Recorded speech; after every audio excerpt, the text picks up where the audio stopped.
Nosotros ayer estuvimos hablando con los jóvenes acerca de ciertos impedimentos, porque uno puede experimentar la vida del Evangelio diciendo: yo creo en que Jesús es el consumado, Jesús consumó todo, en Jesús fue hecho todo, y lo creemos. Y todos los que estamos acá porque lo creemos.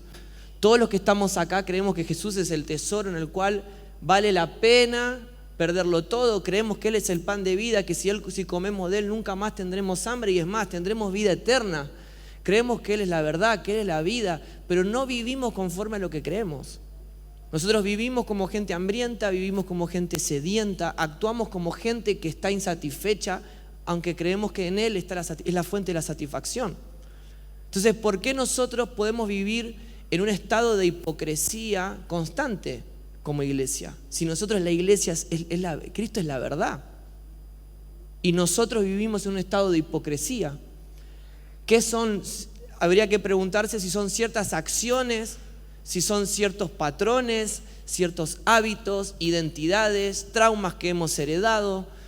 ¿Qué es lo que a nosotros nos genera no poder vivir lo que creemos? O Dios es un mentiroso, o nosotros somos gente que no estamos gestionando la vida de Dios de una manera operativa. Entonces, este es un tema, disculpen,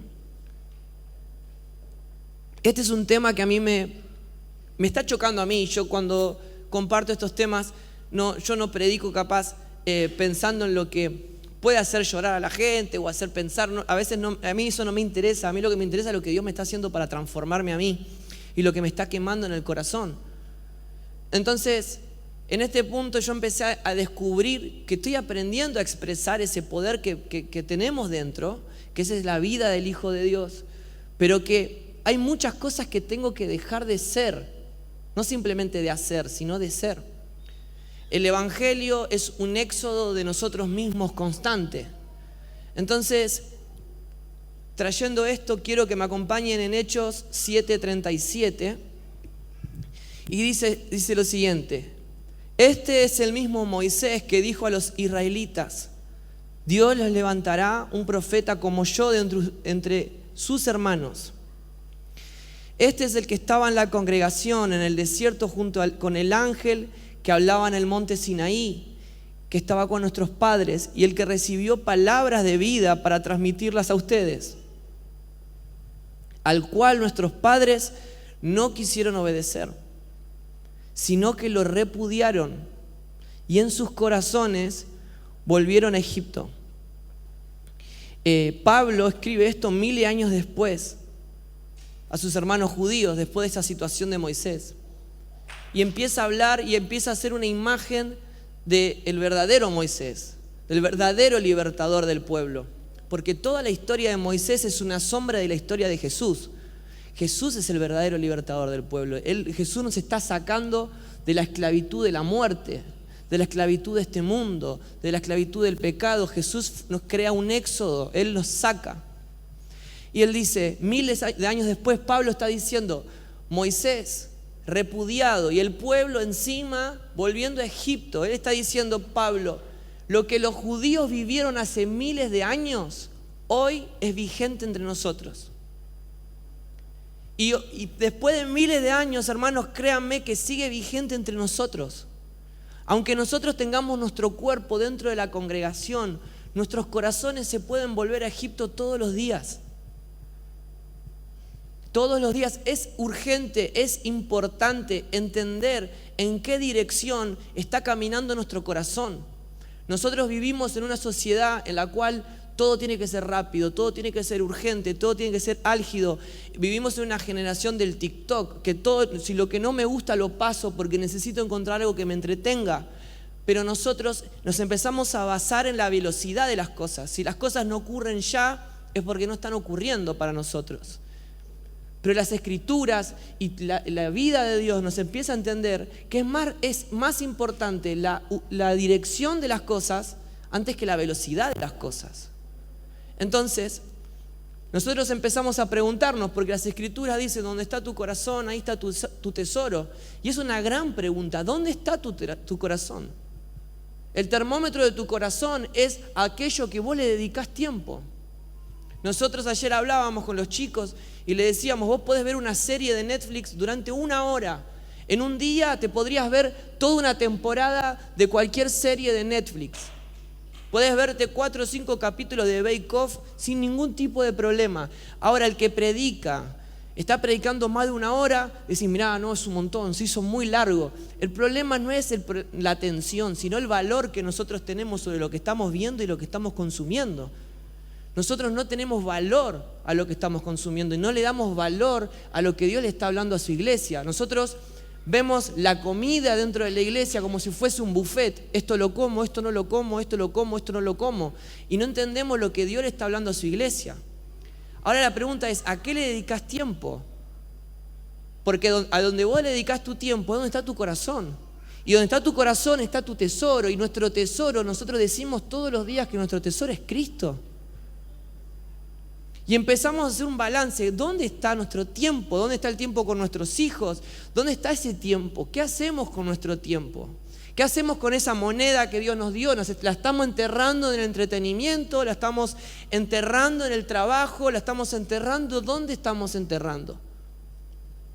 Entonces, el corazón es importantísimo entender eso, porque el corazón es el que corre a Dios o el que corre a Egipto. Y Pablo está diciendo, ellos corrieron en sus corazones, ellos se volvieron a Egipto. Aunque su cuerpo estaba ahí, su cuerpo estaba ya se habían liberado, habían transitado, se habían ido de Egipto, habían pasado todo lo que ellos querían que ocurra, pero en sus corazones, adentro, ellos estaban en Egipto. Dios es muy fuerte y muy direccional esto. Él dice, dame tu corazón, porque de él mana la vida. Dios no quiere tu auto, Dios no quiere tu billetera, Dios quiere tu corazón, porque si Dios tiene tu corazón, tiene tu auto, tiene tu billetera, tiene tu trabajo, tiene todo lo que puede hacer, porque Dios quiere tu corazón. Él quiere tu tiempo, Él quiere tu corazón, tus ojos. Ahora, ¿qué significa que nuestro corazón vuelva a Egipto?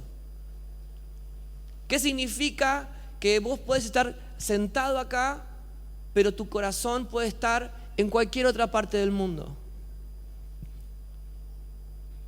Egipto en las escrituras representa el mundo, representa el cosmos. Y el sistema caído de este mundo y todo lo que el sistema caído de este mundo te puede ofrecer. Es el cosmos, Egipto, este mundo en el cual nosotros estamos pisando, es un sistema que sustituye a Dios y lo saca del centro de tu vida. Ustedes lo pueden ver.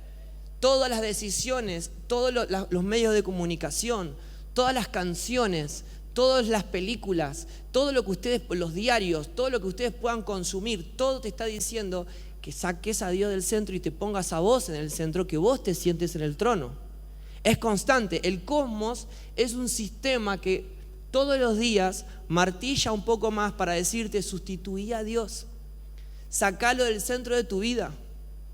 Y te dice, Egipto te da 3 cosas. Y Egipto era un gran país en su momento para ir a vivir. Era como que nos vayamos a vivir a Estados Unidos ahora o a Suiza. Él decía que tenían sustento, tenían protección y tenían entretenimiento. ¿Qué es lo que nosotros buscamos humanamente, constantemente? Por eso para muchos Egipto es el primer mundo. Abraham, dice que Abraham desciende a Egipto por comida. En un momento él no aguantó más, Abraham, y desciende a Egipto porque tenía hambre. Porque es un sistema que te seduce, es un sistema que te esclaviza. Él tenía hambre de comida humana, él necesitaba comer eso. El faraón, que es una representación del príncipe de este mundo, del diablo, dice que tuvo más éxito él con los judíos pegando latigazos que Dios haciendo milagros. Dios hacía milagros y ellos pensaban en el faraón, ellos pensaban en Egipto.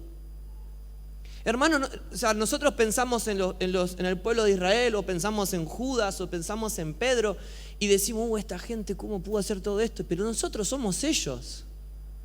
Nosotros traicionamos a Jesús, por mucho menos que 30 monedas. Nosotros lo hemos traicionado a Jesús por aceptación, lo hemos negado por tantas cosas. ¿Cuántas veces hemos negado a Jesús? No lo negamos 3 veces en nuestra vida, nuestras actitudes lo niegan todos los días. Ahora nosotros vimos la bondad de Dios, todos los que están acá porque en algún momento vieron la bondad de Dios. Todos los que están acá han pasado experiencias de vida, han visto sanidades, han visto matrimonios restablecerse, han visto gente salir de enfermedades muy fuertes y saben que Dios ha traído bondad, ha traído milagros, pero igualmente en sus corazones se vuelven a Egipto. Porque te seduce. Ellos estaban en el desierto y se acordaban del faraón. Y el mundo tiene un arma seductora. Por eso dice las Escrituras que el que es amigo del mundo es enemigo de Dios. Porque no esquiva esta forma de pensar, porque dice, vos podés ser salvo, vos podés ser creyente, pero en tu forma de pensar, ser un mundano. Vos podés congregarte, podés hacer un montón de cosas, saber la Biblia de memoria, pero en tu forma de pensar, en tu corazón, volverte a Egipto todos los días. Todos los días. Como dice las Escrituras en Deuteronomio, ellos que son paganos, que no creen en nada, a ellos les va mejor que nosotros, ni siquiera, ¿cómo puede ser que a ellos les vaya mejor que a nosotros? Y eso lo pensamos todos, y como un narcotraficante vive como vive, y yo que no hago nada malo vivo como vivo. ¿Cómo puede ser? Nosotros lo pensamos todo el tiempo, no nos damos cuenta, pero lo pensamos todo el tiempo. La pregunta es, ¿dónde corres? ¿Dónde corres cuando tenés tu problema? ¿A dónde va tu corazón cuando a vos las papas queman? Cuando tu problema empieza a ser importante, porque hay problemas todo el tiempo en la vida. A una mujer que nosotros conocemos de la congregación le pasó algo tremendo. Ella estaba cocinando y puso la televisión de fondo y ella escuchó que había un choque y se habían muerto 3 adolescentes. Y ella se dio vuelta, miró y dijo, tremendo. Como todos los que estamos acá decimos, qué fuerte que se mueran 3 adolescentes. Hasta que de repente sonó el teléfono y uno de los 3 adolescentes era su hijo. Ella no pudo seguir cocinando, ella no pudo seguir haciendo como si la vida, aunque ella conocía la noticia, ella sabía que se habían muerto 3 adolescentes, pero ahora esa noticia la está atravesando a ella. Ahora esa mala noticia se le convirtió en su mala noticia. La pregunta empieza a ser, ¿qué pasa cuando ocurren los problemas? ¿A dónde va el corazón? ¿A dónde va tu corazón? Si nuestra vida empieza a girar en torno a los problemas que tenemos constantemente, ¿no les pasa que, seguramente a ustedes no, pero a mí me pasa que yo vivo diciendo, ok, voy a resolver este problema y necesito que, si se resuelve esto, vivo bien. Si se resuelve esto, voy a vivir bien. Si me aumentan el sueldo, voy a estar espectacular. Si se me va esta enfermedad, si mis suegros se mudan bien lejos, voy a estar bien. Si sea lo que sea que pase, pareciese que eso me va a salvar la vida. Pero tu vida empieza, todas las maneras de resolver giran alrededor de que se resuelva ese problema. Y vos vivís constantemente con la necesidad de que se resuelva ese problema.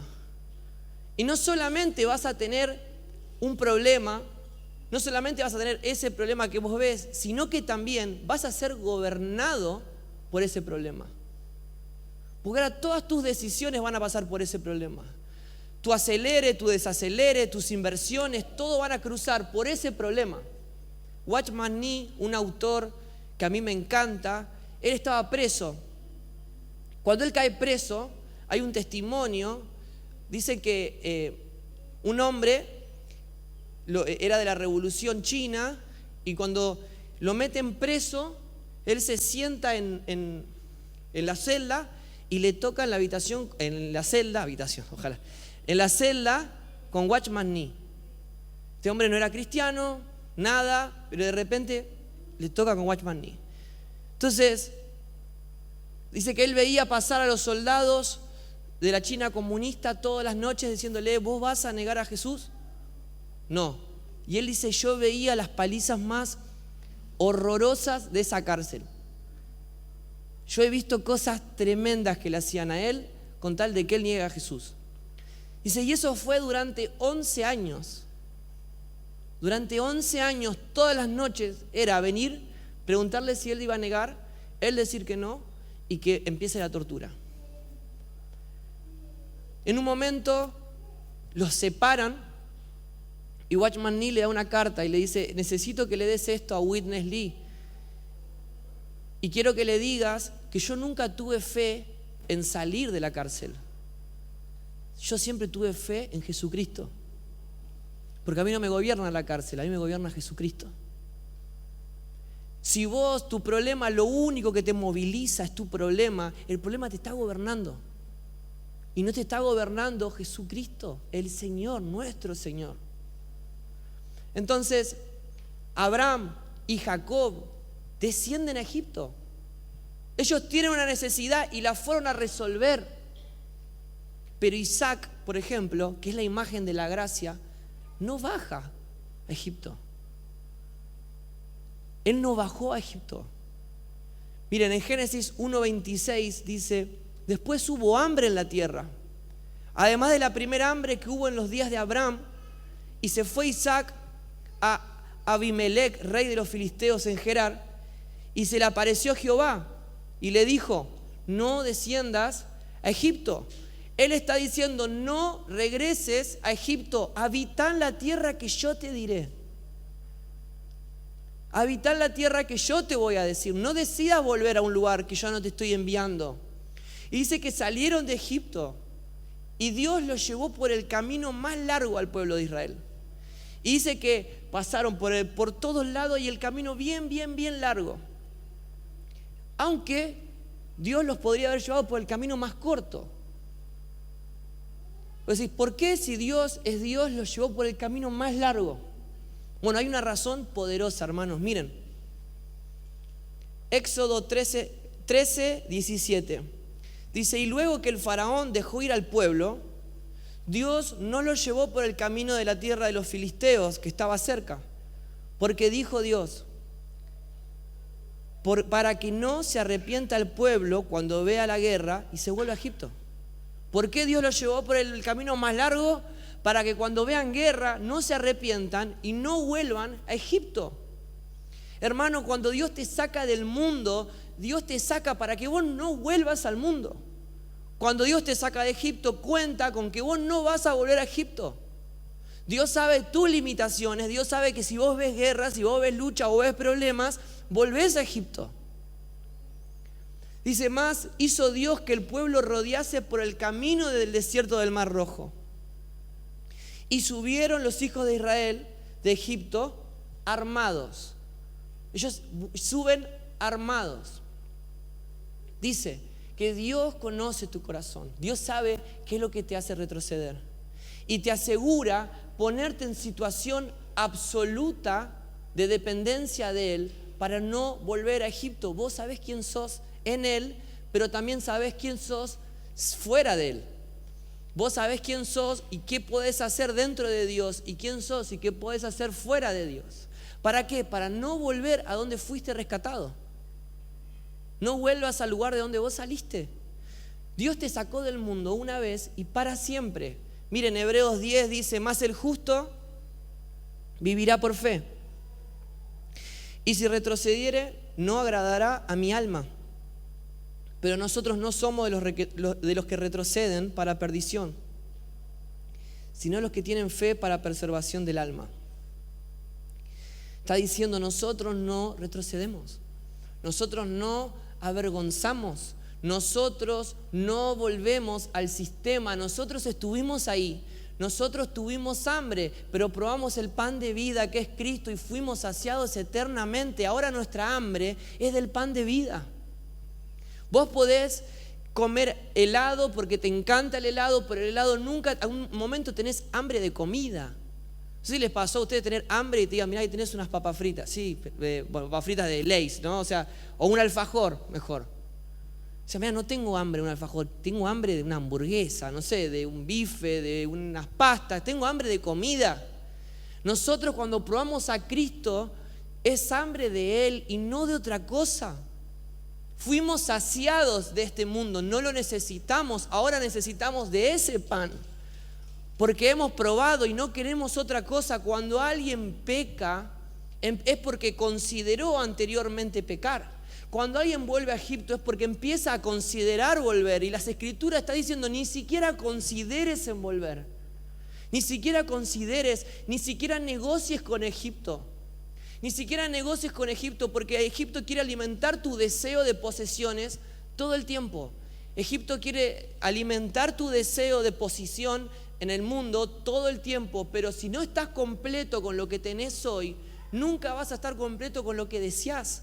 Necesitas aprender a estar completo en el tiempo en el que estás hoy, en la medida de Cristo que tenés hoy, con el trabajo que tenés hoy, con los recursos que tenés hoy. Necesitas verte completo, porque si no te ves completo con todo lo que vos tenés, en el servicio que estás teniendo, en el lugar que tenés en la iglesia, en el lugar que tenés en tu trabajo, con la esposa que tenés, con los hijos que tenés, nunca vas a estar completo con lo que deseás. Jamás. Porque nosotros vivimos en el consumado, nosotros lo predicamos, nosotros lo abrazamos. Hay gente que tiene remeras, consumado es. Yo no, hay gente que hasta se lo tatuó, consumado es. Y decís, hay canciones por todos lados. Y nosotros, de todas formas, no estamos satisfechos ni siquiera con nuestras familias, con nuestros trabajos, con nuestras iglesias. Yo participé del grupo de ministerio más vapuleado de la iglesia, que es el de alabanza, ¿no? Siempre dicen, en tal iglesia hacen canciones renuevas.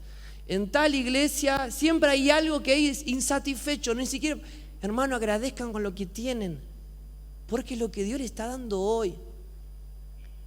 Vuelvan a su casa y agradezcan por su tele, por su familia, por sus hijos, por las canciones que escuchan, por la salud que tienen, porque nunca van a poder abrazar lo que viene. Nunca lo van a poder abrazar. Hermanos, lo mejor en su vida lamentablemente no está por venir. Lo mejor ya vino, es Cristo habitando en ustedes, y necesitan verse completos con esa realidad. Porque si no se ven completos en esa realidad, su corazón empieza a considerar volver a Egipto. Su corazón lo empieza a desear. Y yo tengo que decirme todos los días, no quiero negociar con Egipto. No quiero negociar con Egipto. Oseas 11, miren, cuando Israel era muchacho, esto es una sombra de Jesús, ¿no? Dice, cuando Israel era muchacho, yo lo amé, y de Egipto llamé a mi hijo. Cuando Herodes quería matar a los bebés, el ángel le dice a María y a José que vayan a Egipto para resguardarse. Y Moisés, siendo un tipo de Cristo, ¿no? Él criado por la hija del faraón, sale de Egipto para libertar al pueblo. Pero era el verdadero Moisés, el verdadero hombre que es Cristo, salió de ahí para cerrar el ciclo del verdadero éxodo que somos nosotros. Nos saca de ese verdadero éxodo, que es el éxodo de nosotros mismos. Nosotros estamos encerrados en nosotros mismos. Jesús no te vino a liberar de los romanos, Jesús nos vino a liberar de nosotros. No te vino a liberar de tu jefe, te vino a liberar de vos. Entonces, miren, Isaías 30 dice, ay de los hijos que se apartan, dice Jehová, para tomar consejo y no de mí, para cobijarse con cubierta y no de mi espíritu, añadiendo pecado a pecado, y que se apartan, ¿para qué? Para descender a Egipto. Y sigue diciendo lo mismo, ¿a dónde corres? ¿Por qué descendés a Egipto? ¿Por qué ocurre un problema y lo primero que haces es corro a Egipto? Vuelvo a mi vieja vida, vuelvo al libertinaje, ¿no? Porque yo creo que la verdadera libertad no es hacer lo que uno quiere, sino saber para qué fue creado. Cuando uno sabe para qué fue creado, vive la verdadera libertad. Y dice, el pueblo de Dios decía, asignemos capitanes para volver a Egipto. Escuchen, decía, asignemos capitanes. Ya armaban una movida para irse a Egipto. Pero nosotros hoy también tenemos nuestros propios capitanes, nuestras propias formas de volver a Egipto. Y empezamos a darnos cuenta, empezamos a escuchar mensajes motivacionales que no tienen que ver con Cristo. Nosotros queremos saciar nuestra culpa, pero no queremos ir a la cruz. Entonces empezamos a pensar todo el tiempo y a escuchar mensajes, a leer libros, a vivir situaciones que te venden que hay un mañana mejor, pero no te hace ser satisfecho con lo que tenés ya en Él. Entonces empezamos a tener capitanes internos, constantemente intenciones internas. Ahora nosotros no podríamos dejar afuera de nuestros pensamientos y de nuestras consideraciones en que Cristo es el Hijo de Dios y Él es el eje del Evangelio, Él es el eje de la creación, Él es el eje de este mundo, Él es el todo en todos. Él es el único capaz de llenarlo el todo en todos. Ahora, somos completos en Él. Y si somos completos en Él, el mundo fue crucificado en mí. El mundo fue crucificado para mí. Y Cristo es todo para suplirte en el desierto, antes de que vos puedas considerar volverte a Egipto. Porque la pregunta no es ¿qué tengo que hacer para entenderme en Cristo y no volver a Egipto? La pregunta es ¿qué debo dejar de hacer? ¿Qué tengo que dejar de pensar? ¿Qué hábitos debo dejar de tener? ¿Qué tengo que dejar de ser? ¿De qué me tengo que dejar de quejar? ¿Cómo puedo aquietarme? ¿Cómo me puedo aquietar? ¿Cómo puedo entender ese Selah? ¿Cómo puedo contemplarlo y no volver a Egipto? Porque ahí está el gozo. Ahí empieza esta carrera del gozo. Porque a veces uno quiere tranquilizarse, entonces para tranquilizarse aquieta todo, ¿no? Se aleja de sus amigos, se aleja de su familia, renuncia a los trabajos y quiere aquietar el entorno para aquietar lo interno. Pero no, hay que aquietarnos primero nosotros. No se mejora lo externo para después lo interno, siempre es lo interno para después lo externo. Entonces, llegás al límite de decir, necesito retroceder a Egipto. Ahí por lo menos no tengo responsabilidades. Ahí por lo menos, si muero, muero en la mía. Ahí por lo menos, y no das más, y estás agotado, y no podés soportar porque la religión te pone pesos. Hacen discípulos más hijos del infierno de lo que somos nosotros. Somos ciegos guiando a otros ciegos y nos caemos juntos al mismo pozo. Y no damos más porque estamos sosteniendo una religión y nosotros no somos religión ni doctrina. Somos hijos e hijos redimidas por el amor del Padre. Es algo superior a lo que nosotros pensamos. Cristo es la vida. Y como Cristo es la vida, la iglesia está aprendiendo a edificar sobre la vida. Y ya quiero ir terminando. En Juan 2:2 dice, al tercer día se celebró una boda en Caná de Galilea. Y ahí estaba la madre de Jesús. Y también fue invitado a la boda con sus discípulos. Cuando se acabó el vino, la madre de sus hijos le dijo, no tienen vino. Bueno, qué buen lugar para contar esto, ¿no? No tienen vino. Y Jesús le dijo, mujer, ¿qué nos interesa esto a ti y a mí? Todavía no ha llegado mi hora. Y su madre dijo a los que servían, hagan todo lo que él diga.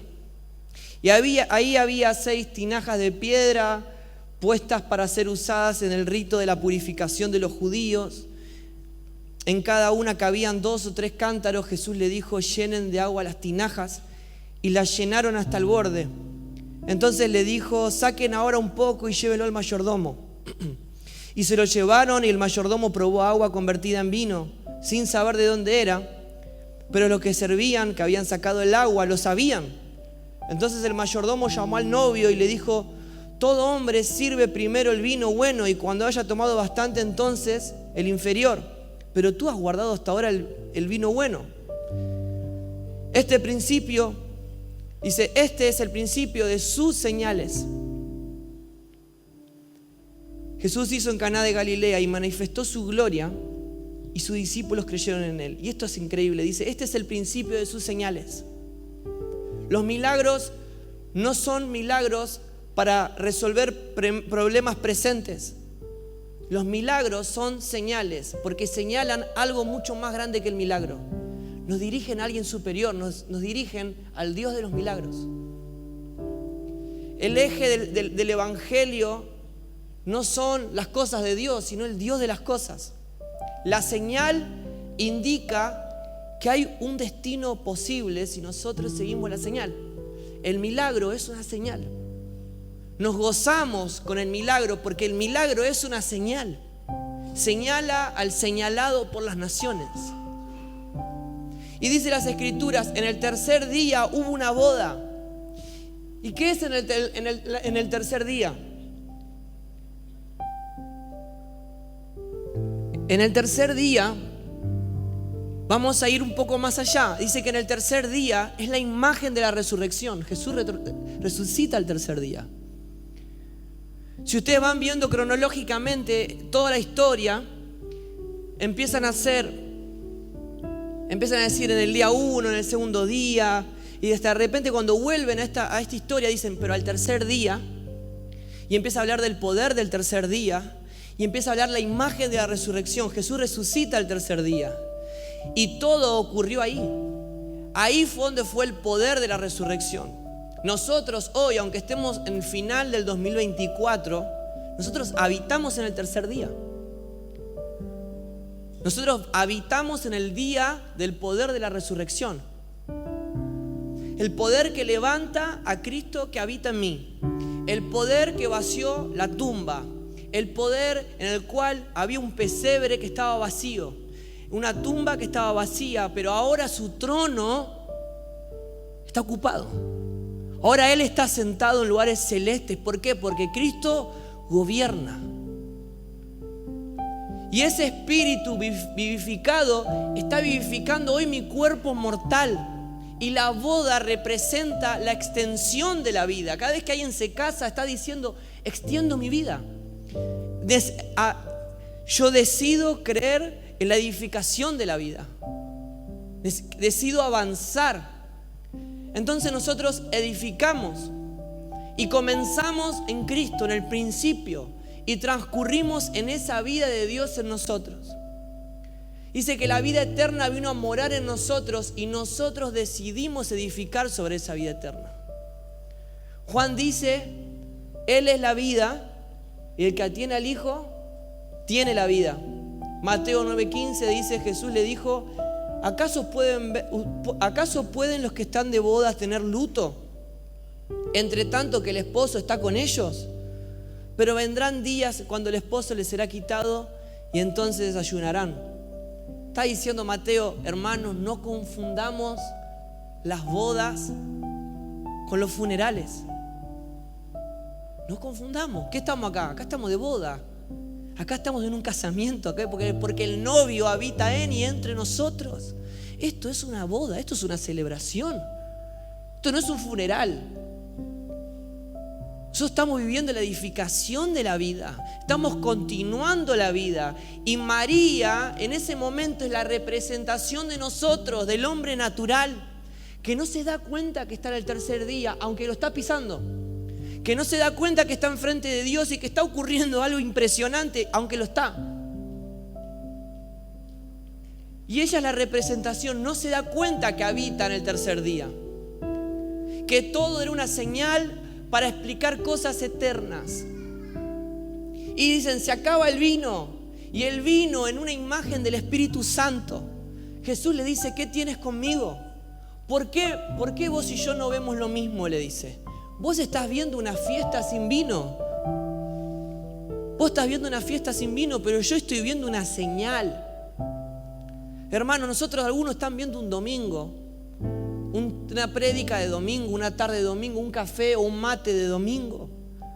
Pero es una señal de la resurrección de Cristo entre nosotros. Hay hermanos que fueron perdonados por la gracia del Padre. Hay hermanos que están siendo gobernados por el Padre. Hay gloria entre nosotros. Esto es una boda. ¿Por qué no vemos lo mismo? Le estaba diciendo Jesús. ¿Por qué ves simplemente una boda sin vino? Y esto era un rito judío de purificación. Pero son ritos muertos. Porque limpiaba la superficie externa. Pero en realidad Jesús los estaba usando para señalar al señalado. Por eso Juan, cuando habla de milagros, deja de decir milagros, empieza a decir señales. Señales. Y dice el versículo 6, y había allí 6 tinajas de piedra. Y empieza a decir, y de repente María dice, hagan todo lo que Él diga. Es tremendo porque lo señala a Jesús y Él dice, hagan todo lo que Él diga. Y esto es, hagámoslo, hermanos. Dios se reveló a sí mismo. Dios nos está hablando, está diciendo, no vuelvan a Egipto. Ustedes habitan en el tercer día. Y está diciendo, hagan lo que Él dice. Y en la representación, las tinajas de agua, es la naturaleza humana, esta naturaleza caída, este pedazo de carne en el cual nosotros habitamos. Que te empieza a decir, vos estás en el tercer día, no te tenés que quedar pegado al milagro, debes avanzar hacia la señal. Lo que te ocurrió aquella vez cuando dejaste el cigarrillo, cuando te sanaste del cáncer, eso fue una señal. Abrazalo como la gloria de Dios, como un abrazo de Dios, pero tenés que avanzar porque señala el camino. No te podés quedar estancado ahí, porque cuando venga la tormenta vas a decidir volver a Egipto. Y el vaso de barro somos nosotros. Dios hizo que el primer vino se agote. Dios hizo que la primer tanda se agote. Dios hace que se nos agote esta fuerza, porque en la fuerza natural no aguantamos más. No aguantamos más, estamos llegando a nuestro límite de nuestra fuerza natural, de nuestra paciencia natural. Porque todas esas capacidades naturales son limitadas, tu gozo es limitado, tu disciplina es limitada. Todo lo que era un motor en este mundo, el Espíritu Santo empieza a mostrarnos que es natural, que no sirve cuando el vino se agota, que cuando te vaciaste, que no aguantas más, que llegaste a tu límite, la única forma es decir, ¿dónde está Jesús? Hagan todo lo que Él está diciendo, porque si no, ¿qué pasa? Vuelvo a Egipto, empiezo a considerarlo. Sea lo que sea tu motor, sea lo que sea tu condición natural, sea lo que sea tu tinaja, se agotó. No hay más, no se puede compartir, no lo puedes tomar ni vos, no lo puedes usar ni vos, ni lo puedes compartir con otros. Uno dice, mira, yo soy un tipo muy servicial, así que quédense tranquilos, hasta que en un momento la fuerza del servicio se te agota, porque era natural. Dice las Escrituras, si no lo hace Dios, en vano trabajan los que lo hacen. Es en vano. Y en un momento no vas a poder servir vos y menos vas a poder servir a los demás. Sea lo que sea tu motor, aunque sea bueno, si es natural, se agotó. Y nos acercamos diciendo, no hay más vino, se vació la vasija, estoy vacío. Pero hermanos, donde nosotros nos vemos vacíos, Dios está diciendo, esto es una señal. Este es un buen comienzo. El sentirse vacío de uno mismo es un buen comienzo, porque comienza la llenura del Espíritu. Empezamos a llenarnos de Él cuando nos vaciamos de nosotros. Porque ahora nos encontró y el mejor vino. Y ahora no soy yo, porque ahora es Cristo en mí. Ahora es el Espíritu, no es más mi antiguo yo. Ahora es el Espíritu en mí sirviendo. No soy yo en mi fuerza natural sirviendo. Podemos no estar en las bodas de Canaán en este momento, pero creemos que Dios hace las cosas que no son como si fuesen entre nosotros. Pablo dice, no se embriaguen con vino, más bien sean llenos del Espíritu Santo. Cuanto más bajo efecto del vino estoy, menos control de mis acciones tengo. Ahora, cuanto más control del Espíritu, menos soy yo. Más actúa Él.